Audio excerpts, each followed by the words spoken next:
Sorry, I don't love you. A phrase I've grown accustomed to. Cause with you something isn't wrong, something isn't wrong, something isn't right. Hey everyone, welcome to Geekdom is back, as is Mitchell McDonald. Today we are talking all about the band Saves the Day.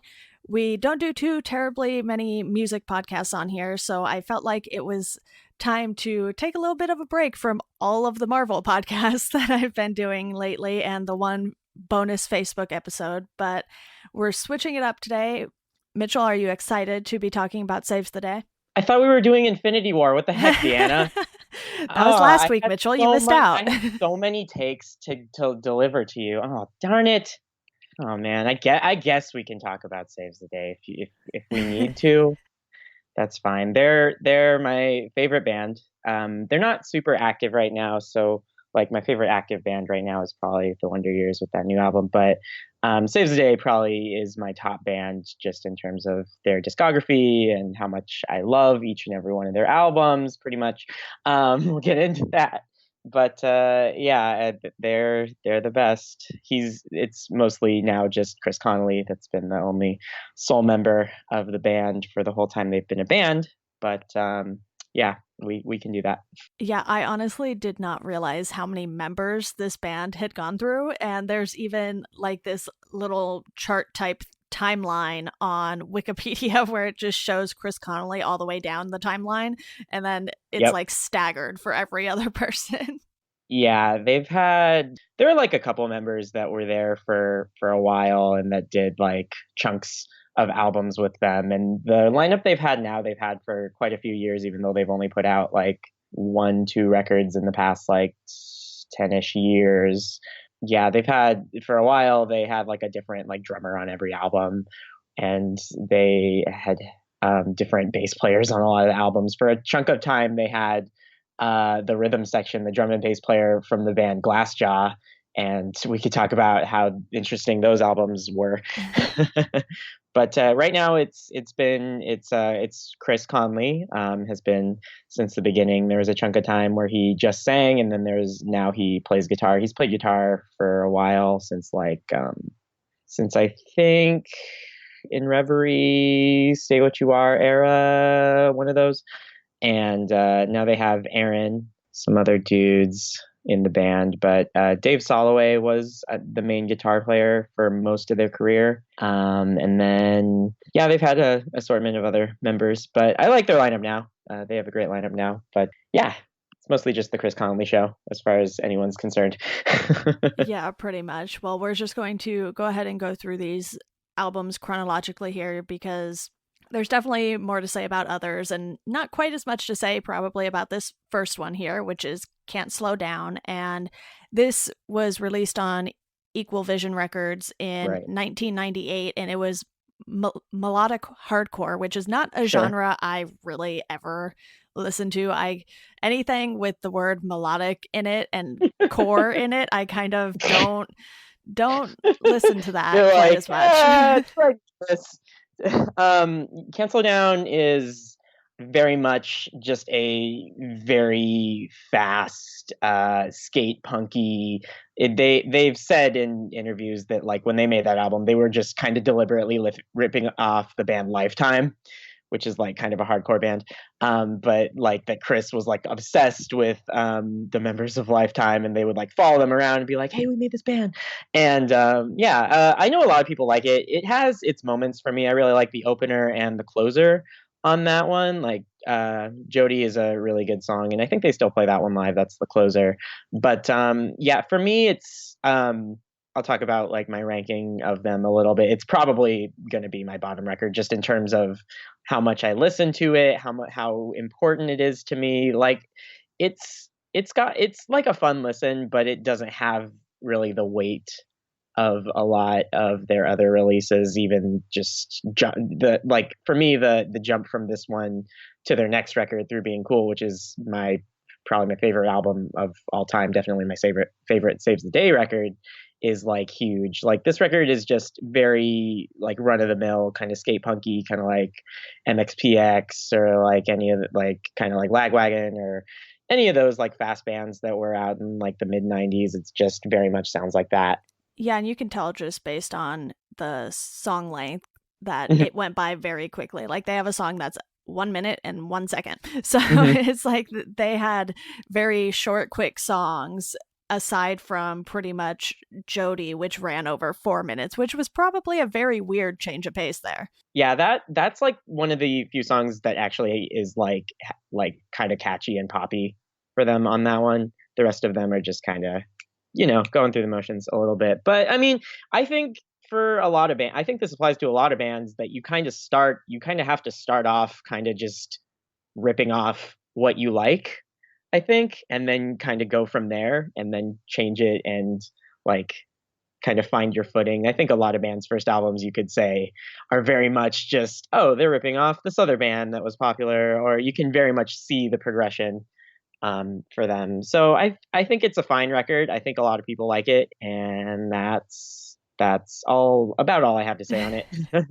Yeah, and Through Being Cool is their sophomore record, which might be one of the best sophomore releases because a lot of people will talk about the sophomore slump and everything. And while that might not necessarily be true of every single artist, for Mhm. Saves the Day, Through Being Cool seemed to be the record that really gave them this launching pad for their career.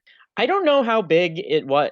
I'll be honest with you. I got into Saves the Day in like 2009, 2010 area, like sophomore year of high school. I had this one friend that like showed me all these pop punk bands, and that was really when I got into like this alternative music. Before that, I mostly just listened to like alt rock.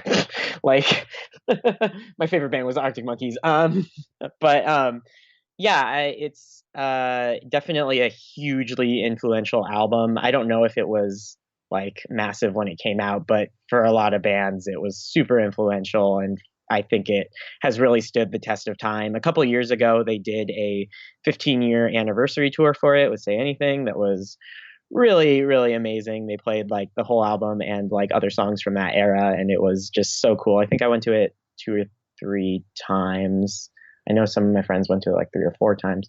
But yeah, it's just front to back. Just every song just crushes it for me. Yeah, this was one of those albums. I probably got into the band a little later than you did. I want to say it Mhm, was more like when I started going to Drexel in 2011. That sounds mhm, about right. mhm. And I remember when I was living off campus, sometimes on a nice sunny day, I would just put this album on while I was walking around, and it was a very pleasant listening experience. And I think, even though this album might not have been super successful when it first came out, it Mhm. really cemented the direction they were going in with Yeah. their sound and everything like that. So I think that's why this one really stands out too. And like you said, it's still very influential and popular within this music scene. Yeah, absolutely. Just the songs on it, I feel like are really timeless. Like something like "Shoulder to the Wheel," like it comes on in my car all the time, and I'm just like, and it's just you can't skip it. You have to listen because it's so catchy and so good, and it's a lot of the songs on it are like that. Like Hollyhocks is another good one. The last two songs on it, Through Being Cool and Band from the Back Porch, are also two of my favorite songs. And it's just like, I don't know. The lyrics are really kind of just about hanging out and going on tour for the first time and sort of starting to see the world and starting to explore and get a grip on things when you've never really been outside your shell before. And I think that it's like a youthful album, and I think that that kind of sticks with me as like it kind of reminds me of like when you're when I was in high school and doing things for the first time and hanging out with your friends. And one of my friends, he used to be in some touring bands, and he said that they would listen to this album just on repeat constantly, and he calls it the best driving record of all time, like the best record for long drives. It kind of has like a very good flow. It kind of every song is just kind of like goes into the next one. I don't know. I love it so much. I can listen to it every day of my life. I do listen to it quite a bit still. Yeah. I'd say this is probably the Saves the Day album that I have listened to the most if you just consider whenever I started listening to them. Mhm. But is there anything else you have to say about this album, or do you want to go ahead and move on here?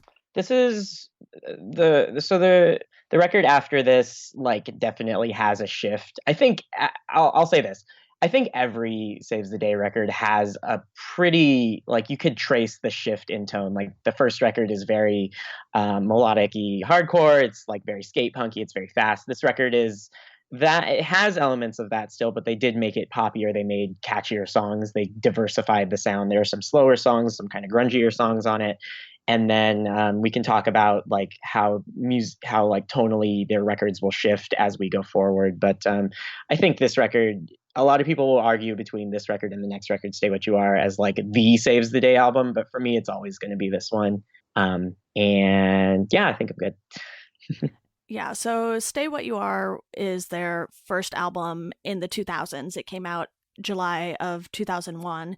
Hmm. And I think at this point, this was right after the band had been in a van accident. Right. So I think a lot of that shapes some of this album too, because, you mentioned this Daybreak documentary to me, which I'll have in the show notes for everyone to check out. And it's about 20 minutes or so. And Chris Hmm. goes through and explains a lot of just what he went through throughout the entire time he's been in the band. So Right. It's it's really good. Yeah, it's really informative. I think it has a very honest look back on like their discography, and like he's like, "Oh, when I wrote this record I was here, and when I wrote this next record I was here, and this is what this sounds like."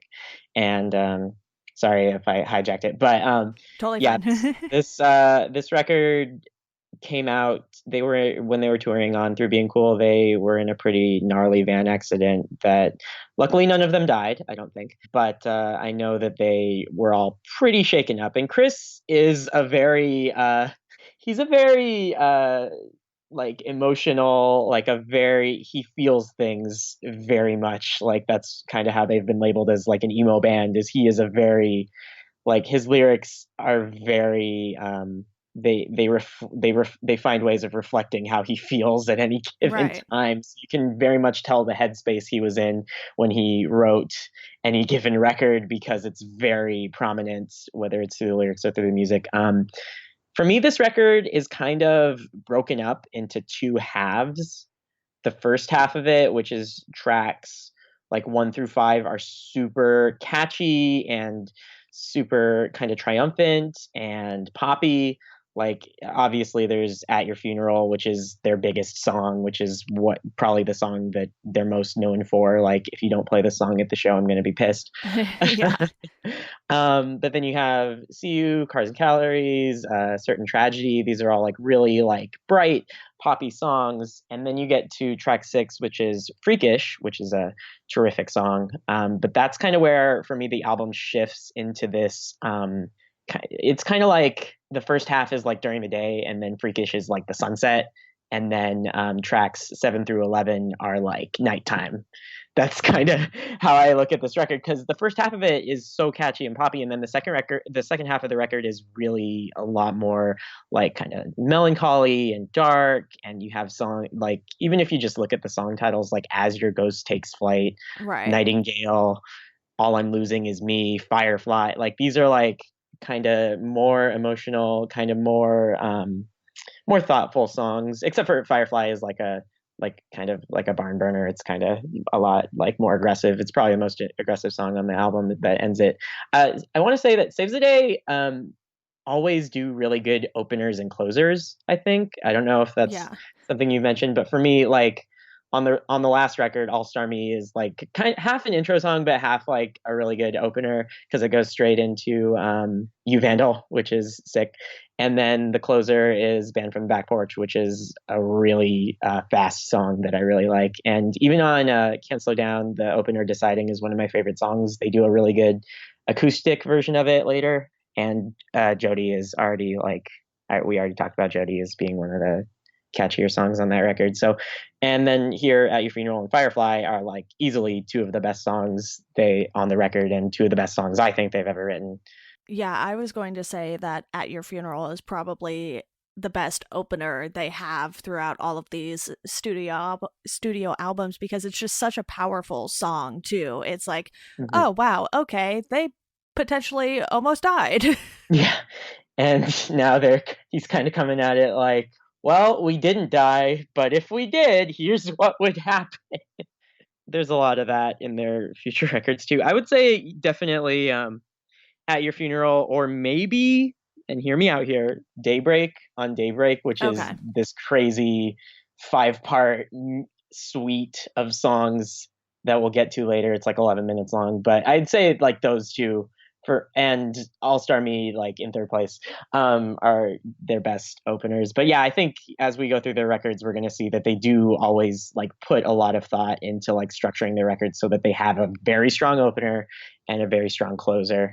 Yeah, so that brings us to In Reverie, which Mm. came out in 2003. And I do want to note real quick, though, that Stay What You Are came out on Vagrant, and they Mhm. switched labels yet again for In Reverie. Mhm. This came out on DreamWorks, which is Mhm. not the animation company, so I don't really know what's going on with that. There's a big story behind In Reverie, very much. So basically, if we're charting them as a band, they start with Can't Slow Down. That kind of gets them established. They're touring with a lot of hardcore bands. They're touring with a lot of random bands. Then through Being Cool, kind of doing the same thing, kind of getting more exposure, starting to tour with more of like the emo wave that's like happening. And then you get to Stay What You Are, and people are like, "Oh, this band is good. This band could be huge. This band has potential." Like I think that At Your Funeral got like MTV play or like radio play, or it was like a minor hit, I think. And so that was when they were in Vagrant. So then I guess DreamWorks was like a subsidiary of another bigger major label. I think at the time it was like but all I know is that they were primed for like a big like jump with this record, and that's what they thought they were going to have. So they kind of made like this. It's In Reverie musically is very different. Like you could say that the first three records were all kind of similar, but this one is very much a jump musically into a very, I call it their Beatlesy period. I call it's very kind of like spacey, and the production is much different. It's like a weird poppy indie rock record with like all these harmonies and these weird jazz chords, and like it's very different. I know that. So not only that, but directly after they, like a couple days, he said in the documentary, after they released it, the label that they were on dissolved. It was gone. Yeah.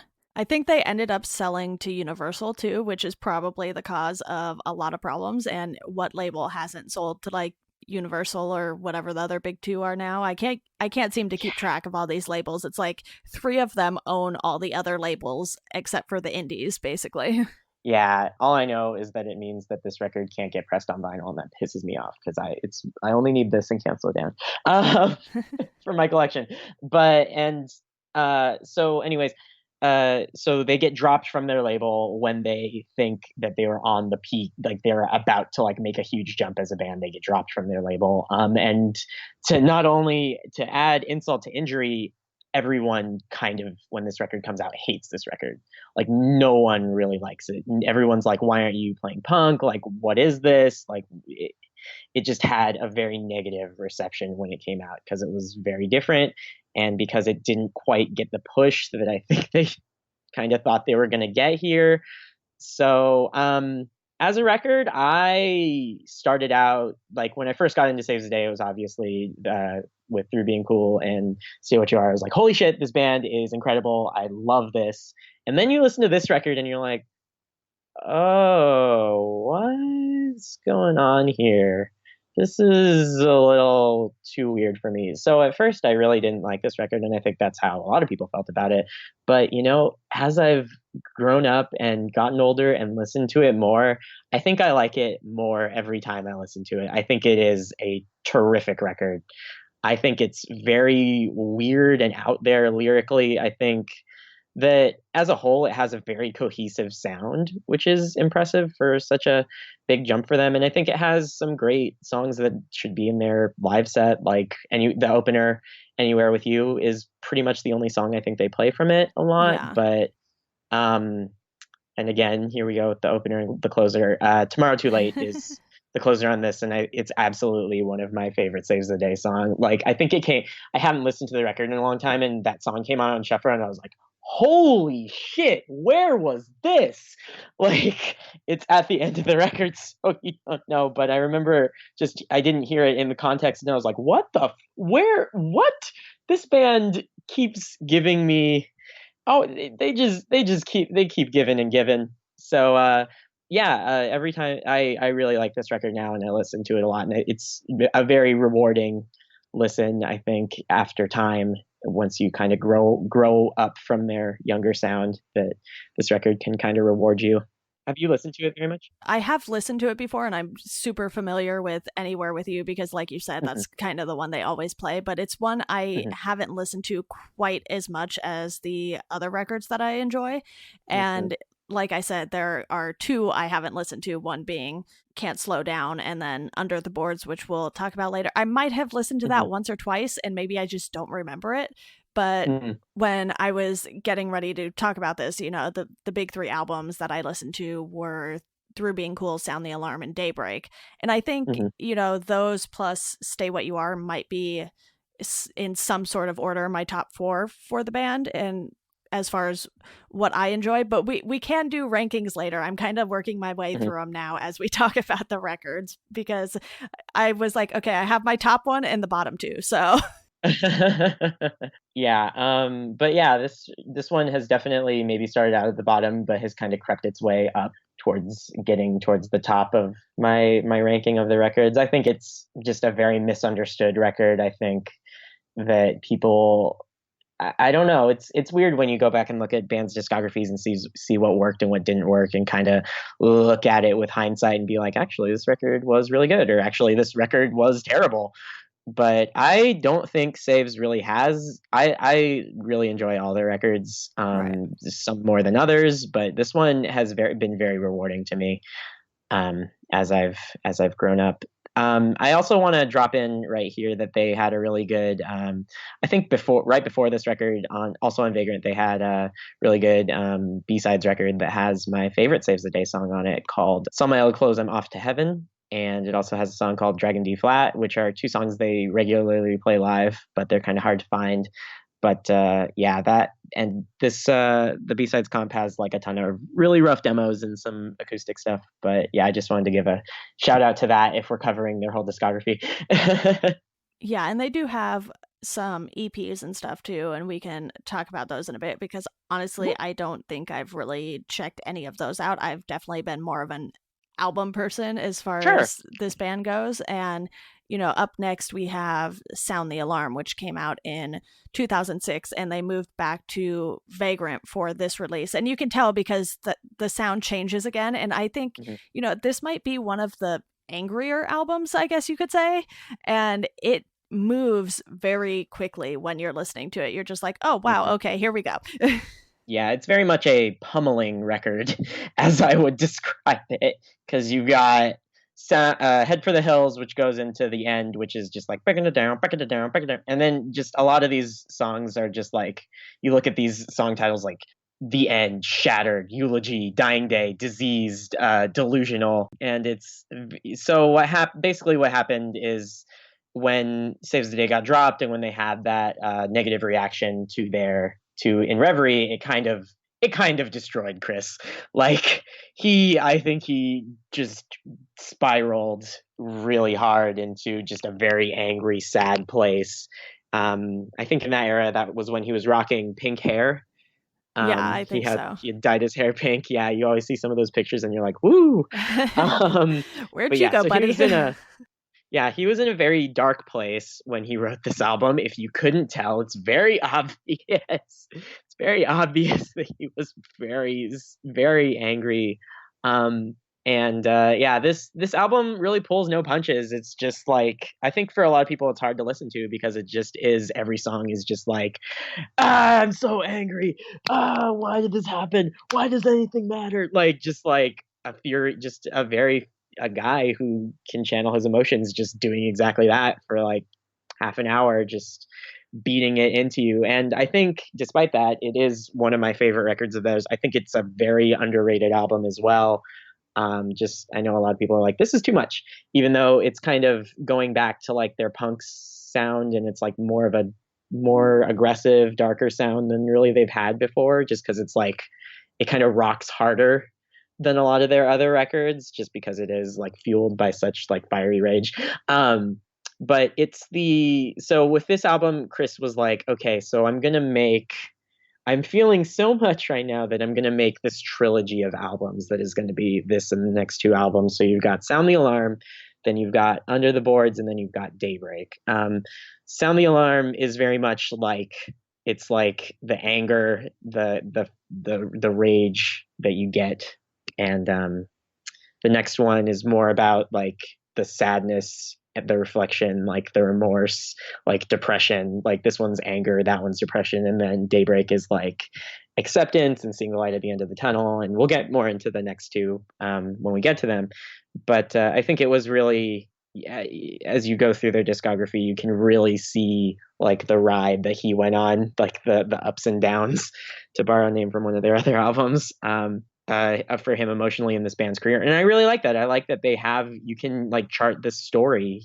I like that you can see, oh, this is very much what he was feeling, and he wrote it down on paper, and then they made a record out of it every time. Yeah, and even though this album has this intensity to it, there are still some really catchy songs on here. I was sitting here listening to it yesterday, and I was like, oh wow, this is very catchy for being very angry. Yeah, like Dying Day is super, super catchy. Yeah. Even though it's like about being alone and dying. Exactly. Yeah. This album has a couple of my favorite songs. Don't Know Why is like a very, very longing, sad song. Like it's one of the few moments in the record that it kind of takes a break from rocking super hard and kind of waxes poetic about like the nature of existence and stuff. And then there's another song very late in the track list called Bones, which is a very strange song that like starts off as one thing and then goes into like a weird time signature change and then goes into like a super fast punk beat part. And I think it's the last time that Saves the Day uses a punk beat on their albums. I'm not sure. There might be a tiny bit of it on Daybreak. I'm not sure. I think it's like one of the last times that Saves the Day actually has like the punk beat on their record, and that song kicks so much ass. Yeah, so why don't we go ahead and have you talk more about Under the Boards, because like I said, I haven't really any memory of listening to this one, and I'm looking at the track listing here. I'm like, okay, what song titles sound familiar to me, and none of them are really clicking for me. Can't Stay the Same and Get Fucked Up are definitely two songs that are in their live set. Get Fucked Up is track 4, and I remember for a while they played Warped Tour a handful of years ago, and every day they would do a completely different set, which is so sick. But a couple of the days they did like they turned that song into this like ridiculous bongo jam where like members of random other bands would like come on stage and they'd play it for like 10 minutes, and people in the crowd were like, what the fuck, they only have 30 minutes, why are they doing this? But Chris is a weird guy and he likes to do weird stuff like that. But yeah, Under the Boards is a very challenging record for me. It's kind of near, I would say, I don't love it as much as a lot of their other records, just because it's hard. It's a challenging record. It's hard to listen to. It has some very catchy and poppy stuff on it, but it also has some of their heaviest, most whiny stuff. Especially the end of this record really takes a turn into very dark places, and there's a song called Whoa, and like the chorus is like, I'll live life alone in love with pain, and it's just like now. This is also when the Glassjaw members were in the band for this record and the previous record, so you get a lot of really crazy rhythm section stuff going on here, and a lot of really experience, especially on this album. Like the Sound the Alarm, I think, is a very cohesive record. Like it starts and you know exactly what you're getting for pretty much the next half hour, is just like an angry, just hyper aggressive Saves the Day record. And this song, in this record, you get like Can't Stay the Same, which is like a huge, catchy, excellent song. And then you also get like really sad songs. You also get really heavy songs like that, or The Closer. You get just a lot of interesting stuff. This record is a very mixed bag. It has like those two songs I mentioned are really good. I also like there's another really fast song on here called Because You Are No Other. It's really good. Kaleidoscope is really good. But then there's a song on here that I think it's Getaway track 9 that has like this goofy like 90s like there's like a bridge and then they're doing like ooga cha ooga cha ooga cha over this like driving rhythm, and it always throws me every time I hear it. I'm like, what the fuck is this? Like what? If you give this record a listen, it's kind of buried in the middle there, but you'll be like, what the fuck? But yeah, I think a lot of people really like this record. I think it has its moments, but it's a very weird record for me. This is kind of when I came into listening to the band, so this was the era that I like started listening to them, and I was like, oh, what happened? But then I heard the story, and I was like, oh, okay, I guess this makes sense. But yeah, that's about all I have to say on Under the Boards. It's not my favorite, but it also is one that I've kind of come around to the later it's gotten, just because it does really have like the highs are pretty high, and then the lows are obviously pretty low on it. Yeah, and Daybreak, you mentioned, is the third album in sort of this trilogy that Chris was working on. But the thing is, it came out 4 years after Mm-hmm. Under the Boards did. And Sound the Alarm and Under the Boards came out back to back years, which is the first Mm-hmm. time they had done back to back releases since Can't Slow Down and Through Being Cool came out back He had to a back lot to years. say. He had a lot Yeah, of just feeling a lot of stuff, man. It takes time. they had this nice 4 year break there and switched labels again. So Daybreak came out on Razor and Tie, and they're the ones who did the documentary. It came out in 2011 as well. And, Mm-hmm. you know, like I said, this was around the time I had heard about the band and started getting into them. And even though I did go back and probably start with Through Being Cool, it's like, okay, Mm-hmm. this was the new release that people were talking about. And because it had Mm-hmm. been such a long break for them, I think a lot of people weren't really knowing what to expect from the band. And like Mm-hmm. you said, the opener, which is the title track, is this 5 part song that runs for almost 11 minutes. It's kind of Mm-hmm. like when you have Jesus of Suburbia and American Idiot or something, and it's like a Kind of. 9-10 minute song, but you can sense these different acts within the song happening as you listen to it. So really, could they have made it 5 different like 2 minute songs? Probably, but it doesn't really matter because it would have been in the same order anyway and you wouldn't have noticed. Yeah, it's kind of like a Abbey Roadish kind of Jesus of Suburbia, like a rock opera kind of thing. I think I love this record a lot. I think a lot of people when it came out were already kind of burnt out on this band, and they were like, "What the fuck is this?" What? Because again, they have these dramatic musical shifts with every record, and this record is kind of, I call it like their jazz record almost. It's got a lot of like kind of like ambient beats in it, or like different weird guitar tones.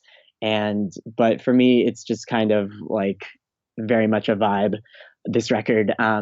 And it's about him like finding the light in his life again. It's about him like turning to like his family and like fatherhood, to because during those last record, I think during the Sound the Alarm era, they went through quite a few members. Like I think a lot of that was when they lost a lot of the original members. That's why the Glassjaw guys joined up. Right. Then this record is kind of him finding he got, I think Aaron joins in the Under the Boards era, I think. And then or maybe it's for this record, but around now. And then they find their new bass player, and they get their new drummer, and they're like, okay, ready to go, we're ready to do this again. And I remember seeing them on tour a couple times around when this came out, and it was awesome. That was, I think, around the time where, no, they did Warped Tour with the next record, the self-titled record. But yeah, for me, this record kind of had everything they try to do on it pretty much works. Like the opener is great. There's also a bunch of just really good rock songs on it. Like 1984 is great. Deranged and Desperate's great. You have all these kind of experimental songs that start with different letters, E, Z, U, and O. that are all kind of interesting, weird guitar driven songs that I really like. And then there's the closer, which is Undress Me, which is an incredible, incredible song. Yeah, I really enjoyed this record, and it's a total coincidence that it came out right around the time I was hearing about the band and everything like that. Mhm. So to be able to go back and listen to something like Through Being Cool and then have this be the most recent record out for them, that was a pretty cool experience. And, Mhm. I didn't have to sit through that 4-year wait either. So it's one of those things where sometimes being late to a band is nice because then you can just take it all in at once. And they've only had one studio album since this release. So, Right. I Yeah. had a lot to go back and listen to. And clearly, I didn't even still go back and listen to everything. So I Mhm. think, they definitely have a core set of albums that a lot of people seem to return to year after year. And I think Daybreak is now another one of those albums for a lot of people. I hope so because it's so good. A lot of people I don't think had patience for this band doing the trilogy because that's like a big undertaking and it usually doesn't go well when bands are like, we're making 3 albums. People are like, oh no. But yeah, I think they really like they were in that Under the Boards era for such a long time, like for 4 years to be on that record, which is what again one of their most challenging records. I think was pretty rough for them. But then they've kind of since then with this album and then with the self-titled, they've kind of come back with like a solid lineup, and they tour like once a year, once every other year. They don't tour too much, but they still are around, and they're kind of have like this is the band going forward. Um, but yeah, I think this record is tremendous. I think everyone should check it out. It's probably the one that you haven't listened to if you're only like a novice Saves the Days fan, and I think it's really rewarding listen. Yeah, so their final studio album, for now at least, is Mm-hmm. their self titled Saves the Day, and that came Mm-hmm. out in 2013. So it's been quite a while since this came out. And I do remember when this came out, and, it was one of those things where a self titled album is kind of a big deal. And we saw this with Paramore when they released their self titled as, I believe, their fourth album. Like a Mm-hmm. lot of people will have that be their first or second album, and Mm-hmm. I've been seeing more and more bands do it later in their In their careers. career. And I don't know if it's like some superstitious thing or what, but anytime bands release a self-titled late in their career, especially like Yellowcard did, you're like, okay, what's going on? What's happening? What are we doing? Mm, maybe it's the one they're going to go out on. Then it's possible. So the self-titled record, it's very. You see that the cover, and you kind of already know what you're dealing with. It's this piercing, like grapefruit. It's it's a grapefruit that's been cut in half, and the whole album is the color of the grapefruit, like that ruby red color. And it's really just like a sunny, happy pop album. It's real. It's like got some rockin' parts. It's got some catchy parts. It's very much. It's a lot lighter. Like you can feel the weight of that trilogy has been lifted from him, so he's just kind of free to write like these less. I would say like for me it doesn't hit me in the way the other records do. It's still very catchy, and like you can throw it on when you're driving, and it's nice to come back to once in a while, or some of the songs come up in playlists like okay. But for me it's not one of my favorite records from them. I think Yeah. musically it's pretty good. It's a little bit safer, but it's just I don't know, just the songwriting doesn't quite it doesn't have the memorability or like the impact that a lot of their other records have had for me. And I also don't think it's very deep of a record, whereas Daybreak is like super deep. Like this one, I feel like it's kind of a shallow record. Like there are songs on it that I really like. Like I love the first 2 songs and the last 2 songs on this record. I think are great, but the middle of it, there's just songs that there's like this one song, Xenophobic Blind Left Hook, that's very annoying to me. It's just like this very repetitive guitar scratch tone that I can't get with. But so part of me wonders if this is going to be like their last record. Like if he's like a dad now, he loves being a dad clearly. If this is going to be their last record. And because when band like you said, when a band does like a self-titled record late in their career, you start to wonder what's going on, you know? Right. And I kind of hope that they do make another record, just because I'd like to. I want to see what, because so this record is them coming out, like they're out of the trilogy. They're going to make a happy pop record. Where do you go from there? You know, like I want to know like what the next step would be. Like, is it sad again? Is it looking towards the future? Is it more poppy? Is it? I want to know.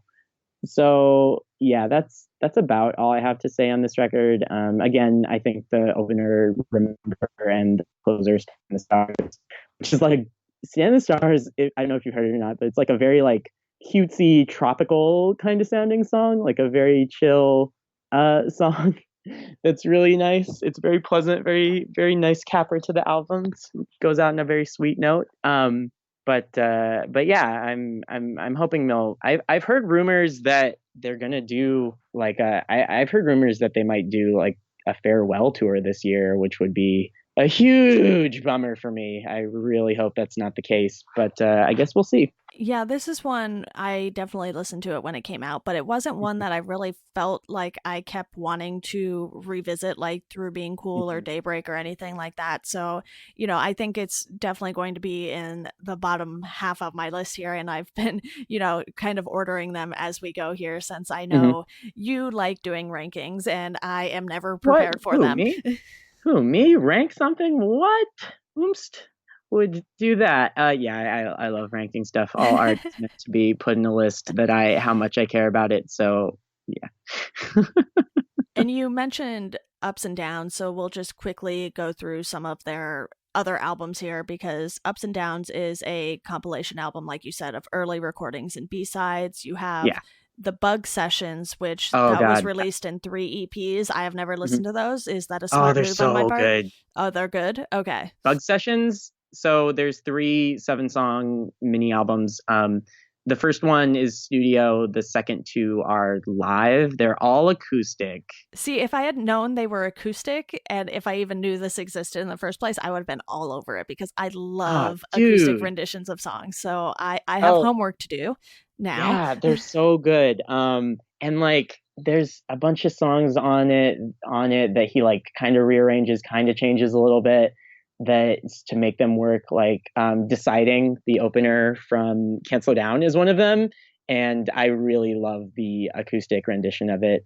Yeah, I love Bug Sessions. It's one of my like, in addition to like In Reverie, like if they ever pressed Bug Sessions on vinyl, it's like one of the things I'd want the most that hasn't been pressed yet. We could also talk about Two Tongues, I guess. Do you see that? Do you know what that is? Do you know what that is? Have you listened to that Yeah, record? the new project that he has, or semi new. It's not super Yeah, new. it's not.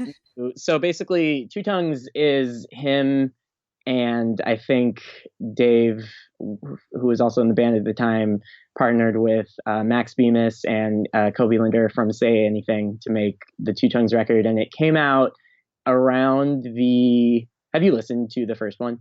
Have you listened to either of them? I think I did when they came out, but I honestly don't remember a whole lot about them. Yeah, the first record came out like during that like Sound the Alarm, Under the Boards era, and I love it. I think it's super, like it's just like a rock record. It's just like a goofy, weird rock record where they kind of trade off vocals. It kind of sounds like a combination of like the more aggressive Saves the Day with like some of like, I think it was In Defense of the Genre era, Say Anything. And I think that first record is like, would be like sitting in like the middle of my ranking of Saves the Day albums, which means I love it a lot. And then they made a second record a couple years ago. Yeah, and it was just Two Tongues 2, right? Two Tongues, too many tongues. No, I think it's just called Two. Okay. And it's not good. It was right around when Say Anything put out this really bad album called I Don't Think It Is. It has like a dude's mouth on it. Do you remember that? They like surprise released it. Do you remember that record? I think so, but I've also never really listened to Say Anything all that much. Okay, It's like so I'll I just talk know about Is a Real Boy is a thing, and that's about it. yeah, these bands are like really close friends. Like when they did the Through Being Cool tour, it was partnered with the Is a Real Boy tour, so you got to see both those albums, which was sick. Um, And so Two Tongues 2, everyone, they kept talking about it for like years and years, like, we're gonna make another Two Tongues record. And I was like excited because I liked the first one. And then this came out, and it was right after Say Anything put out this very hard to listen to, garage rocky, really low production like album that they surprise released. And this kind of sounds too much like that record for me. Like, I can't deal with it. Like, the first song on this sounds like that one Kid Rock song, and I've maybe made it through this record once or twice. I really don't like it, but the first one I love. And so yeah, that's Two Tongues. One time I saw they did a tour that was like my three of my favorite bands at the time. It was Motion City Soundtrack, and then Say Anything, and then Saves the Day, and Valencia. And during the Say Anything set, they did one or two Tongues songs, and it was sick because so Max was on stage. Kenny from the Starting Line was playing bass for them. Okay. And so then Chris would come out, and they did like, I think the first song on Two Tongues, which is called Crawl, which was so sick. To see those three on stage doing a song at the same time was awesome. I just always remember that tour as being like, holy shit. Yeah, well, are you ready to go into our rankings here? Sure, you can go first. Okay. They probably are going to be similar, I'm thinking. I think so. So just based on what I've listened to the most and enjoyed the most, I have Through Being Cool, Stay What You Are, Daybreak, Sound the Alarm, In Reverie, Saves the Day, and then because I haven't listened to them, Under the Boards and Can't Slow Down are tied at the bottom, basically. That's a good ranking, because mine is almost the same. Obviously, Through Being Cool is number one. I already touched on that. I go back and forth between Stay What You Are and Sound the Alarm, and I know that sounds crazy for a lot of people, but I don't know. Sound the Alarm is kind of more like, I like to listen to like a lot of my other favorite bands are like faster bands like Such Gold, Propagandhi, Wilhelm Scream, Flatliners, and I don't know. So I like to listen to that kind of sound more. So that's kind of why I rank Sound the Alarm higher. But so it would probably just be like Stay What You Are eking its way over Sound the Alarm, and then Daybreak would definitely be a strong number 4. Then In Reverie kind of crept back over the other albums, then Under the Boards, then the self-titled record, and then Can't Slow Down at the bottom. Just, I think that's pretty much my definitive ranking of this record. If I had to put the first Two Tongues in there, I'd probably put it in the middle, like right around In Reverie. And then if I had to put the second one, I'd probably put it at the bottom under Can't Slow Down. Yeah, I like, honestly, all of these records are great. Like, I love them so much. Like, I have no problem calling this band my favorite band. I can't think of a band that really even challenges them, because I don't know. I used to listen. Motion City used to be up there for me, but I've kind of listened to them a lot less since they broke up. The Wonder Years are probably the closest band that would challenge them, but it's harder for me to put them just because Saves the Day has a lot more albums. Although the Wonder Years do have a very, very solid discography, especially with their new album at this point. And then that's kind of it. That's kind of like my big 3, I guess. I guess you could jokingly put Carly Rae Jepsen up there, but really it's only Emotion that is the record that I go crazy for. So I don't think she's quite there yet. Maybe if she puts out another record that's as good as Emotion. I think the B-sides was decent. B-sides solid, but just in terms of discographies, you can't. I don't think it's fair to these bands to put her up there. But yeah, so that saves the day. That's them's my dudes. Chris is a great podcast guest. If you can ever get him, or if anyone out there wants to seek out his episodes of other podcasts, he's just a really huge stoner guru type who has really achieved peace, and you can really feel it in the way he talks now. I don't know if they'll make another record. I hope they do, because I really love seeing them and just seeing them play. They're not like a crazy fun live acts to see. They're not super high energy, but when you can put together set lists like they can, it's just, you got to do it. Yeah, definitely. So I will be happy to inform you that I did already go and add the Bug Sessions EPs on Apple Music. So I have those set and ready to go here. Great. Sorry, I should have told you about those. Yeah, I hope that you like them. Totally fine. I probably could have done my homework a little more before recording this, but it did not happen that way. So it'll give me something to look forward to now. And Mitchell, thank you so much for coming on to talk about Saves the Day. I will definitely be having you back on for either movie or more music talk. I know we've done both movies and a Carly Rae Jepsen episode, so there is that. Yeah, anyone who wants to go back and listen to the Carly Rae Jepsen episode, feel free to do that as well.